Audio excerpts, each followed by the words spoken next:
Okay, great. I think we have quite a few here, so we're just going to start and the rest can join us. Welcome, everyone. So, my name is Vanessa Kofinti. I am a tech lawyer in Ghana. I specialize particularly in fintech. So, I mostly deal with fintech companies and companies who are in the financial services sector. And today we have a very, very special guest with us. We're going to be talking legal tech, and we would narrow it down to the African context and just general legal practice, what some of the relevant trends are, and what you need to know as a lawyer or a stakeholder in the legal ecosystem in relation to legal tech. So, Colin, over to you. Just a quick intro so everyone knows who you are. Well, thanks so much. So I am, I would call myself a legal tech educator. I'm here to help educate, inform, and inspire others about legal tech, which these days includes AI. My day job is general counsel of Malbek, which is a company that makes contract management software for large legal departments. So we help them through our solution manage contracts, which can range from drafting, reviewing, negotiating,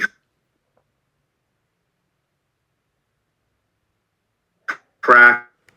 And then we have an AI component that helps with the review and negotiation process of those contracts. I've also written a book, The Legal Tech Ecosystem, which is a kind of conversational, high-level introduction to the world of legal tech. And I also am in the process of working on another book with a little bit more of an AI focus that takes a similar conversational type of approach. And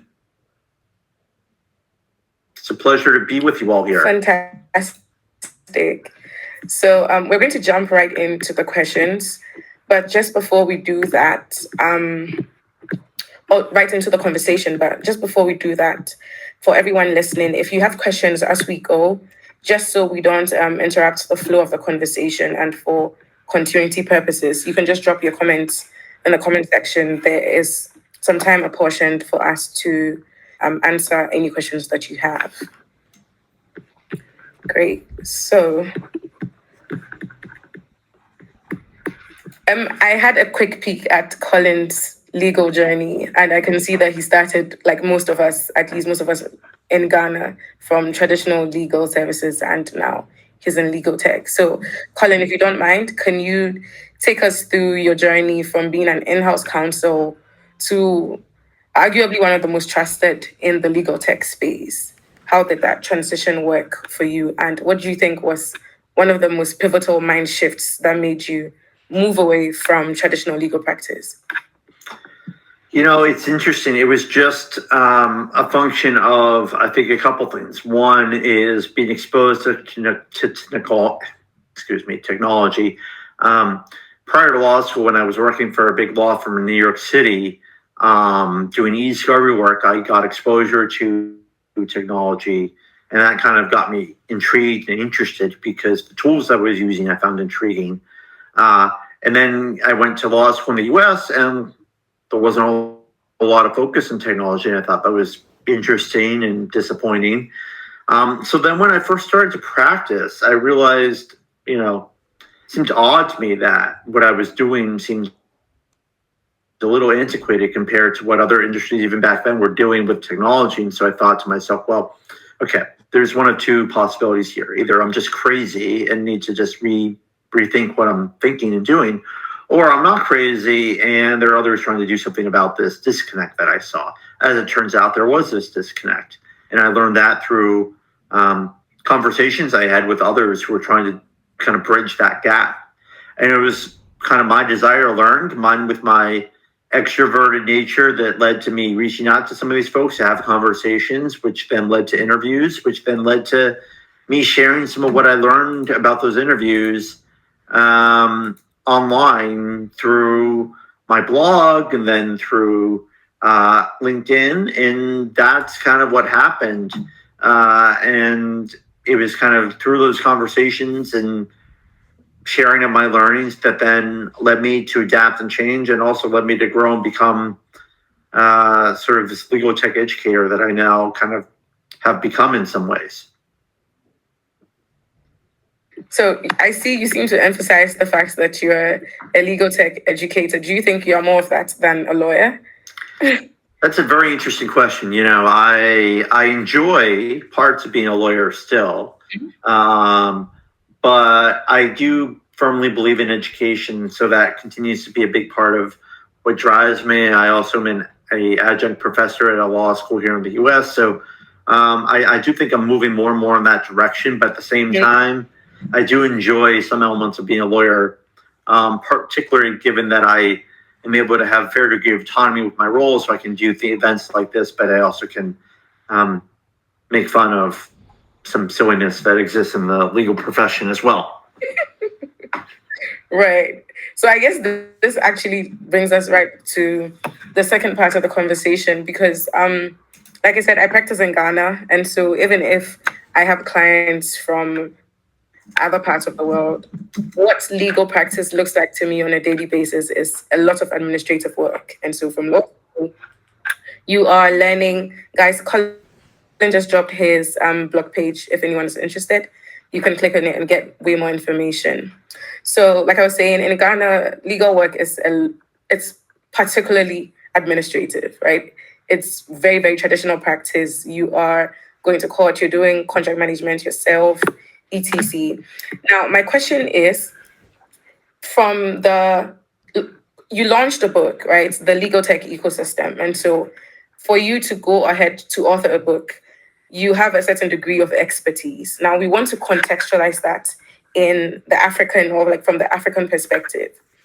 How would you describe the ecosystem today, particularly from that perspective? I don't know if you've had enough time to interact with what legal work looks like from this side of the world, or even the global south, but what's your take on that? Yeah, I mean, well, I'm definitely not an expert on legal tech in any particular jurisdiction aside from the U.S., so I'm working on that. I do think that is some commonality in terms of there being resistance to change, there being some degree of fear or intimidation of technology, and also some recognition of the fact that technology is here and it's connecting us all in ways we didn't envision before. And what that means is not just being connected as individuals, but also as commercial entities, and also tools being connected with one another as well. And that's what I kind of talk about in the book with respect to this ecosystem, is that it's an ecosystem of people, tools, processes, and businesses together. And I think that regardless of where you are in the world, those key themes remain present. And they're just showing up in different ways depending on the different cultures that exist in different countries and in different regions. And I think it's there, which means that to some degree, there has to be a recognition of the fact that progress is not going to show up in the same way in every place around the world. It's just not going to happen. At the same time, I think there are some commonalities, as I mentioned before, that you can use to try to help enact and enable change and adaptation in other areas. And that starts with understanding the ecosystem that I talk about. So that's kind of where I come from with it.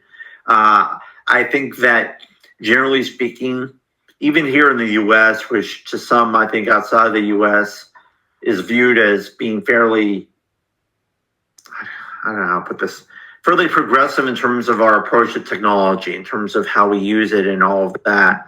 That's not the case throughout all the different states of the country. And so I think likewise, that's true with different countries as well. Different countries take a different approach to it based off of largely cultural factors and sometimes political factors as well. So I think there's a lot at play here, which is why I hesitate to make general statements about one particular area. But at the same time, I think that there are themes that likely are widely applicable. Okay. Also, that was quite a good, PR answer, generally. Not trying to be that way, just honestly, that's just kind of my view. Because I honestly, one thing I am very keen on is being aware of what I know and what I don't know. And so I don't want to presume to know things that I don't. That's fair. That's very fair. So we when we sent out this invitation, we actually invited other people outside the legal field. We spoke about people who were interested in the legal tech ecosystem, etc. And so before we even dive into what you think are the key legal tech products, etc., that lawyers should use, I guess we would ask for a very high level legal tech crash course. So imagine I'm 5 and you're explaining to me what is legal tech. What would you say to that? I would say that legal tech is essentially tools that allow you to do things easier and better that you could do yourself, but could be done in an easier way in the legal industry. So could we have examples of that? Sure. Just generally, yes. Sure. I just wanted to lay that out there as simple as I could. So examples of that. Okay. So legal research. If you're researching cases, oftentimes that takes a lot of effort because you have to dig through books and records and what have you. That takes time. Time is not always something we have a lot of. There are tools now that can allow you to sort through all that information very quickly and efficiently and productively that allows you to pick out those key areas of law, those key cases that are most supportive of your position. And not only can it do that, but it can also tell you where to put them into your document, your brief, or whatever it is that you're going to be presenting before the court to advocate for your position. So that's one area that legal tech can help with. Another is with contracts. For example, if you're reviewing a contract or you're negotiating it, there are tools that can help you do both. Both help you with providing you with negotiation tactics based off of your side and the other side and where you're coming from, but also based off the contract terms themselves in terms of what it says, what you would like it to say, how to best phrase it so that you can achieve this goal or that goal. So that's another example of a tool that exists. There also are tools that can help with things, for example, with, in the US at least, and likely in other parts of the world as well, with, say, filing a patent or something to help protect your intellectual property rights, which is something, at least in the US, is very important and very valuable. So there's that as well. So a lot of different areas here of legal tech. And what's really key, I say, with respect to if you want to learn more about legal tech is rather than trying to learn it all at once, because it can be intimidating, focus on that one area that you most are experienced with and most want to learn more about, because there's so many areas. There's also another area I should mention, e-discovery, electronic discovery, which is kind of like I would say the foundation of all legal tech that's followed since. And what e-discovery is, the tools that help you find relevant documents that are important in a case. For example, you have a lawsuit and you're trying to prove something. E-discovery tools will help you find documents in a large stack of documents that are most able to help you prove whatever it is you're trying to prove. So that's kind of a very high level sort of introduction to this space. Yes, I'm sure the lawyers on here who have no idea what legal tech is about will be very glad for the overview. Like I said, guys, if you look in the comment section, Colin has dropped a link to his website, so you can just click on it and you'd have much more information. But that was just a high level explanation of the concept of legal tech just generally. So I saw on your LinkedIn, you posted about how it's important for law schools themselves.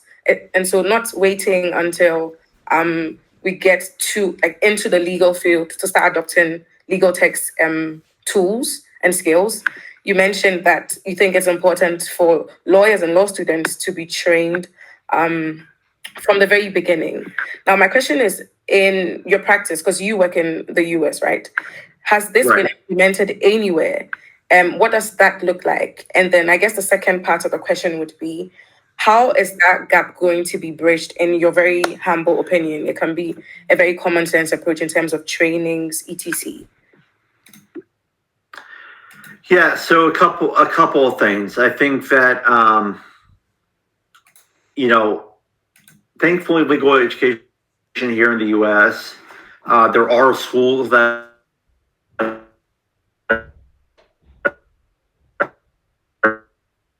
to some of these tools in the course of a year or semester, giving they're useful. I also think that we're seeing training pop up in other areas as well, both at law firms and legal departments, but also through third parties that are providing online legal training as well. For example, Practio, Praktio is one. Another one is Hotshot, HOTSHOT. Those are two examples primarily based in states that also provide legal tech training. So I think there's a growing recognition of the need to provide this type of training and not relying solely on law schools to do it. Right. And so in your opinion, even if a legal practitioner does not get exposed to some of these skills and tools from the very beginning of their legal journey, their legal training journey, once they are full-fledged lawyers, they can still catch up through trainings and all of these resources that are available. Yeah, they absolutely can. And the good news is that these, catching up is easier than before. And I think, it's unfortunate that there has to be this catching up, but I just think that that's just the nature of what exists currently. And really, that's just how it is. Fair enough. So I hope you don't dodge this question, but what, from your perspective or from your view, what makes a legal tech product truly valuable to lawyers and law firms? That's one. And what tool do you think is really underrated and should be or could be considered extremely useful for legal professionals today? Sure. So I think number one, I'll start with the second question first. I think that tools we already use often are the most valuable ones we have because we're often not making most effective use of them. For example, I use Microsoft Word all the time. Someone equated it to basically being provided with a rocket ship that's been provided in various parts. And you have to learn how to put it together and how to fly it and all that, but it can do a lot of things. That's kind of how Microsoft Word is for a lot of lawyers. And that offers you a lot of different things, but you just don't know how to use any of it because you're not given any instructions for how to use it or put it together. Thankfully, there are people who can help with that. So I do think that the most underrated piece of tech is the piece of tech you already have in front of you. With respect to kind of your first question, which if I recall was kind of what the most useful form of legal tech is, well, aside from what I already said about it being right in front of you, I think that I hate to give a lawyerly answer, but it sort of is a bit of a contextual driven question because for me as a transactional lawyer, the tool my company makes, I use myself to manage contracts, and that's is incredibly useful for me because that's what I do a lot of the time. Yeah. For others, it may be a litigation tool, like a legal research tool from VLEX or from some other company that allows you to do legal research very effectively and quickly finding the right cases, finding the right counterpoints, that type of thing. So I think the most useful piece of tech is one that is most attuned to what it is you're trying to achieve in whatever area of law you're practicing. Okay. So we're going to shift the conversation to a very specific form of tech, AI. And how do you think legal professionals should start thinking about AI in their work, especially with the buzz around AI? I don't think you can have a conversation with any human being anywhere without them dropping AI in that particular conversation. And so how do you think, or what are your thoughts on the incorporation of AI into legal tech? So I think that what's going on with AI is that it's becoming a part of every legal tech tool that exists. It's not replacing all the tools. It's basically enhancing and making these tools even better. So, for example, the tool that Malbek makes, we have an AI component that's enhancing what we already have been doing. And that we're seeing in every area of legal tech, where the legal research, e-discovery, litigation prediction, which is kind of predicting the potential outcome, rare judges' rulings and things like that. AI is really kind of infusing itself into all these different areas. I posted a graphic on this earlier on LinkedIn that kind of illustrates how it's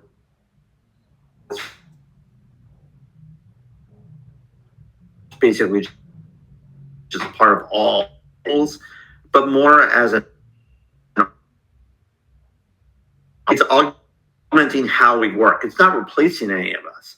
It's augmenting how we work and allowing us to work in perhaps different ways, perhaps ways we couldn't work before, perhaps ways we didn't necessarily envision working before, which can be a little disruptive, of course. But the world itself is very disruptive these days. So I do think that it's important to recognize the fact that the reality is what it is, and we have to kind of deal with it and not fight against it to some degree. That's fair.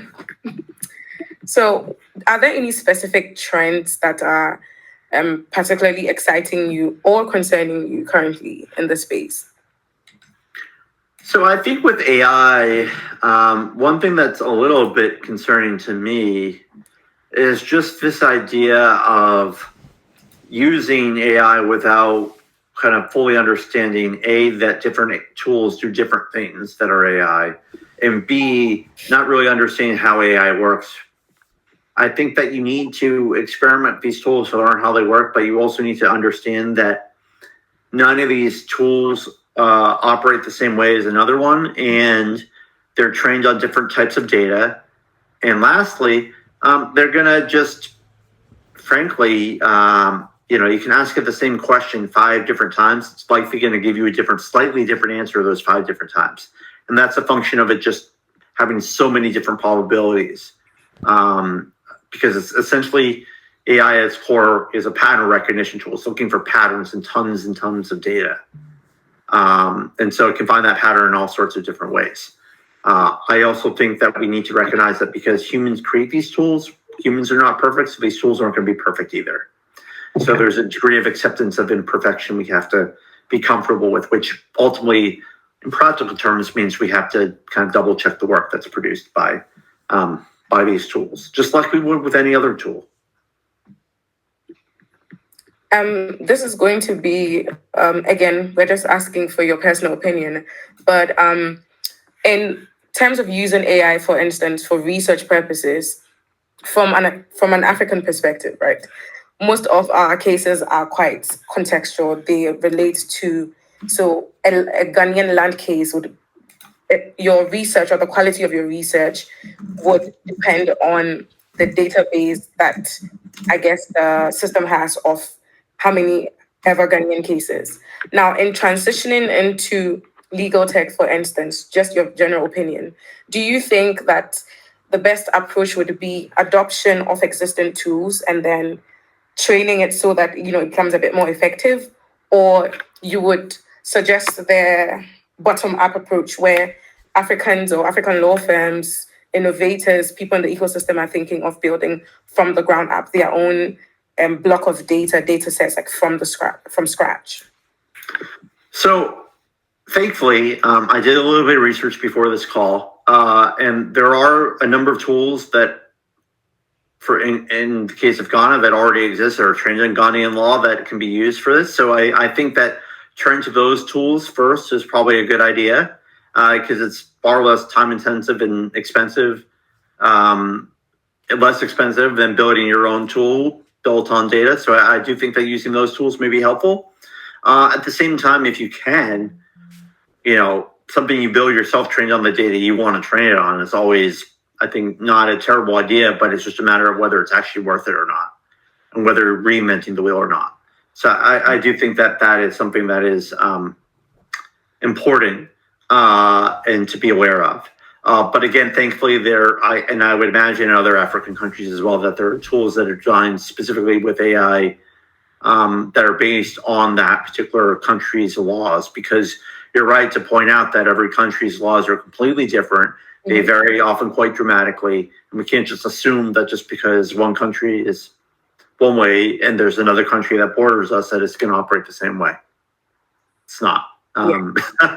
We've seen that play out in plenty of different ways. So I think that's kind of how it approach that. Yeah. But I think you also have to be aware of the limitations of some of these tools. You know, if you have something that is trained just in one area of law in one country, that corpus of data may be rather limited. It may not be everything you need per se, but it may help you get it started in the right direction.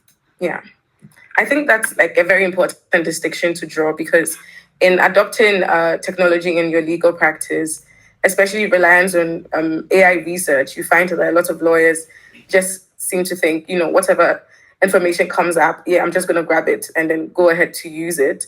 But it's a tool that you're using in your practice. And so it doesn't come to eliminate your entire task. It just makes it easier, faster, maybe a bit more efficient, but you still have to apply your legal skills to quite an extent. Anyway, so like I mentioned, we don't have only lawyers on the call. And so I think it's important, and as you've mentioned, you are quite enthusiastic about education. And so I think it's important for us to also draw in on what you think lawyers or law students who are seeking to explore legal tech should look at. I'm sure some people feel so overwhelmed. I get messages on LinkedIn sometimes, hi, I want to become a tech lawyer, where do I start? Hi, what's legal tech about? I get those same messages too all the time, and I feel bad. Yeah, and so I actually can't always respond to all of them. Yeah. But for our purposes, what would your advice be for a lawyer or a law student who wants to explore using legal tech? Yeah, so a couple different things. Admittedly, some of these are a little bit self-serving, and apologies in advance about that. But I'm not great at self-promotion, but I've learned to become a little bit better at it. I think one is definitely check out the interviews on my website, not because I think they're great, although I do think that they're pretty good, but more a matter of because I think the folks there offer a lot of helpful insights. And I think that they're quite helpful. Secondly, I think that checking out sites like Legaltech Hub online, I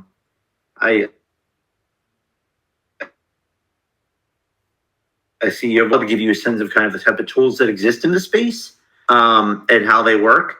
I'll put in the Legaltech Hub website in there in the chat in a minute.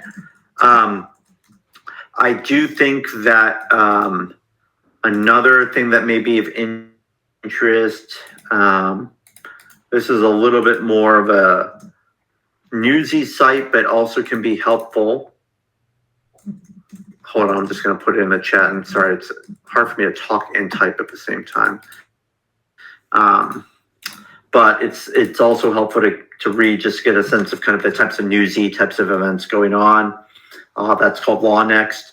And then lastly, as I did write the legal tech ecosystem. I admittedly am not, I know that it should be available in some form or fashion in parts of the African continent. I sincerely hope it is. So that would be another resource I would suggest if you can access it. I don't have the control over that. If I did, I would point you to exactly where to get it. But that's not something under my control. So those would be the types of resources I would check out. Honestly, I would probably look at the websites first in the interviews before turning to my book, just because you want to get some context for what's discussed. So that would kind of give you a sense of the space as a whole, and then from there, then perhaps you can think about diving further into a particular area that is of interest to you. Yeah. So guys, we're going to turn to you very briefly. If anyone has any question, you can raise your hand or you can drop it in the comment section and I'll read it out so Colin can answer you. So while we are figuring out who has questions, I guess my last question to you, of course, this is to promote your book as well. I know you just said you are not particularly excited about doing that, but What's one message from your book you hope everyone takes away? I think the one big lesson is that legal tech is not just for one type of company, one type of individual, one type of law firm. It's really for everybody, and it's here to help. And let it help you. Don't let your kind of fear of change or unwillingness to change or feeling like you're going to be overwhelmed stop you from trying to explore. Take things one step at a time. That I think is probably the biggest lesson I would share from the book. Sounds good. And I guess finally, how do you think more legal professionals can start contributing to the ecosystem? So we are not just consumers; we're just using. I would say share your journeys about what you're doing, what you're learning, how you're going about learning, what's worked for you, what hasn't worked for you. I think the more we share and are transparent about our own journeys and process, the more we can help others as well as ourselves. Fantastic. Guys, does anyone have any question? This will be a perfect time to either raise your hand or drop it in the comment section. Okay. So we have Richmond. Okay. If you could unmute him so he asks his question, please. All right, sure. Yeah, so like you mentioned, my name is Richmond Agbabo. Surprisingly, I'm not I'm not a lawyer, or I didn't even go to law school. I participated in the Legaltech hackathon. My team came in first runner-up, and so the idea we participated with, we are still in development. And then I just had a few questions to ask Colin. Colin, so you mentioned jurisdiction-based approaches to solving legal tech issues, right? And then you mentioned something around based on the jurisdiction, which focusing your knowledge based on the jurisdiction can be a bit limiting into solving a particular issue for that jurisdiction. So it works for that jurisdiction, but then when it wants to expand outside, it becomes a bit of a problem. And then it makes sense how that is a problem, but wouldn't it be a good approach to say solving a problem, coming up with a solution, like say to test the waters? Would you advise that you go sort of target a jurisdiction, or would you want the solution to go wide and then try to scoop in as much as possible, or would you want to focus on a particular jurisdiction and then test for that jurisdiction and then expand afterwards? Yeah, so that's a really, really good question. Thank you for that. What I would suggest is, I think you start small and go from there. So okay. You experiment, you find a small area, start from there, and then expand, because that way you have a higher chance of success, number one. And number two, because of that, if you are successful, you can use that success as a foundation for going forth and building further, rather than trying to shoot for the moon and then falling back to earth and then feeling completely, like you've lost it all. So that would be my suggestion. Okay. Also, I don't know, I want to plug myself, but then I want to share a link to a website that we're building. We are kind of collecting, we want people to join the wait list for the product. So I'll share a link. It's not fully posted yet, but I'll share a link, and then you can basically get a sense of what exactly we are building. Sure, that's fine. Thank you, Richmond. So you can drop in the comment section. Yeah. Colin, we have a question from Venny Q, and she says, how do you navigate using AI and other tech tools while maintaining client confidentiality? So that's another good question. So the way you approach confidentiality and ensure it's respected and protected is, number one, understand the tool you're using, how it approaches data, how it protects data, what it does with your data that you're providing it. Number two, never send a tool confidential data unless it's a tool that has been approved internally by your organization and vetted. and you have permission to do so.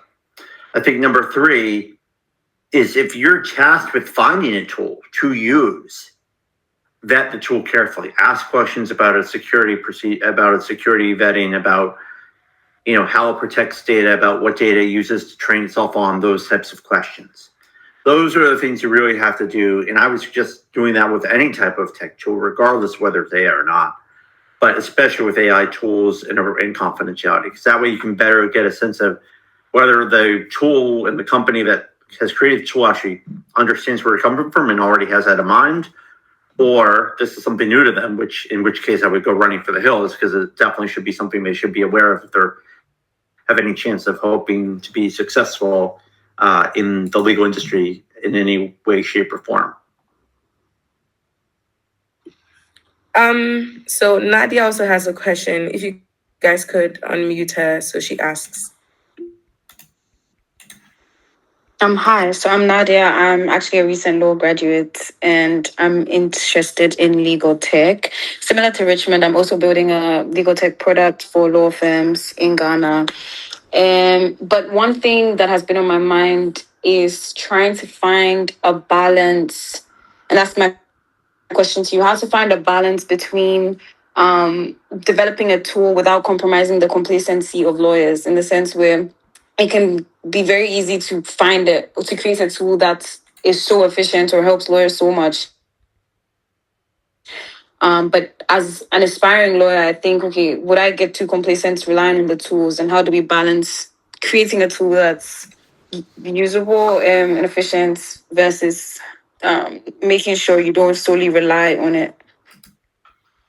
Yeah, so I think that what you need to do is you need to kind of balance what the tool is doing for you with your own judgment. Don't kind of assume that just because the tool is telling you something, that's precisely what you should be doing. You need to balance that with your own intuition, your own judgment, and therefore review whatever it is that you're being provided with and vet it and double check it.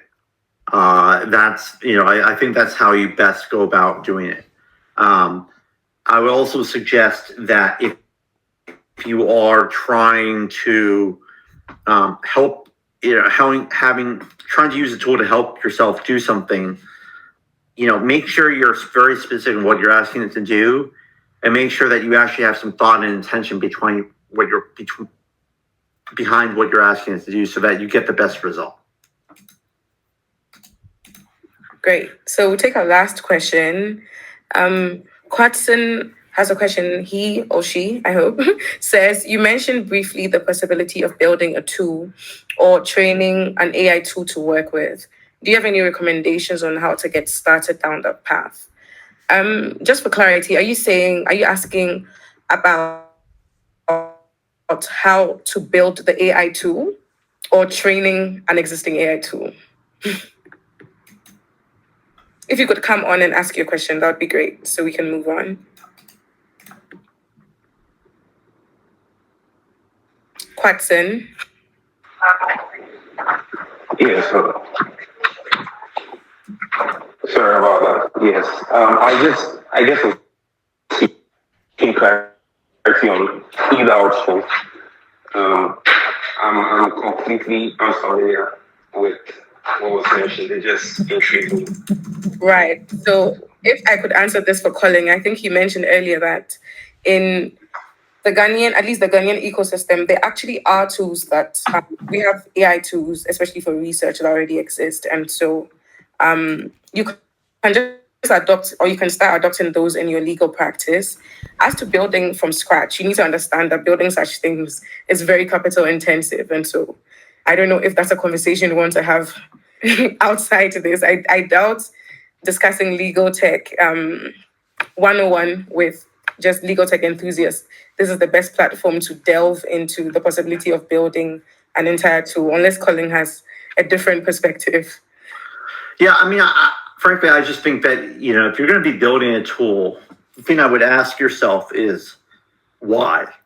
Is this actually needed? Mm-hmm. Why am I doing this? Am I doing it just for myself? If it is, that's a terrible reason. I'm sorry, but it is. You want to be building a tool to actually help others, and you want to make sure that you're doing it because you don't see an existing tool and they're being helpful. Because trust me, we don't need more tools that just for the sake of more tools. We don't. What we need are tools that are actually going to be helpful because there isn't one that exists out there that is doing a good enough job, objectively speaking. Great. So I hope that answered your question. Right.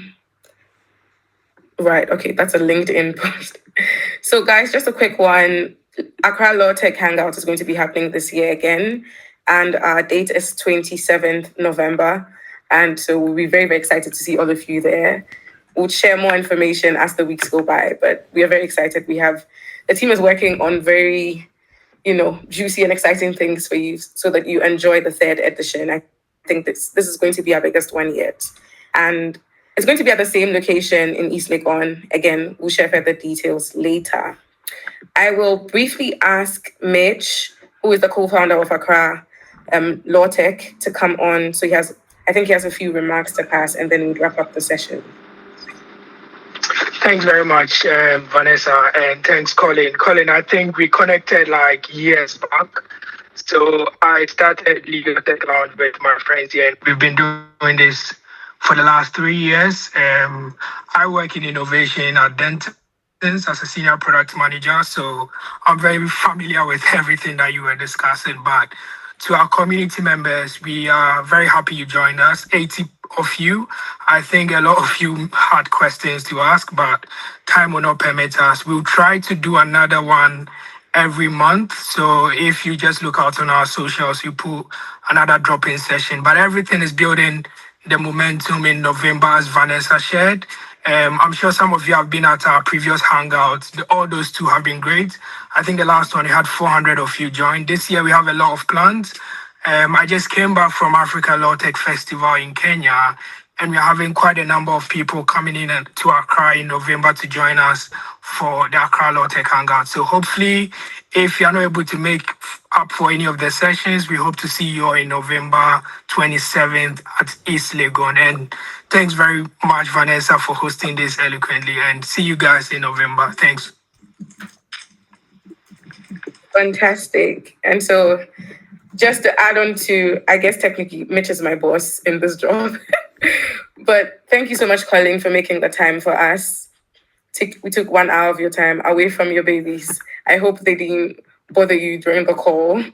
And this is a growing community of tech professionals, of legal professionals. We are hoping that as the years go by, next time when we're having this conversation, we are discussing the nuances after Legaltech has been, adopted severally across Ghana. Hopefully the conversation is different and we are discussing from a different perspective. Thank you guys so much for joining. And we will be in touch about the next drop-in session before the main event in November. Thanks, Colin. Thanks so much. Thanks, everyone. Bye, guys. Bye.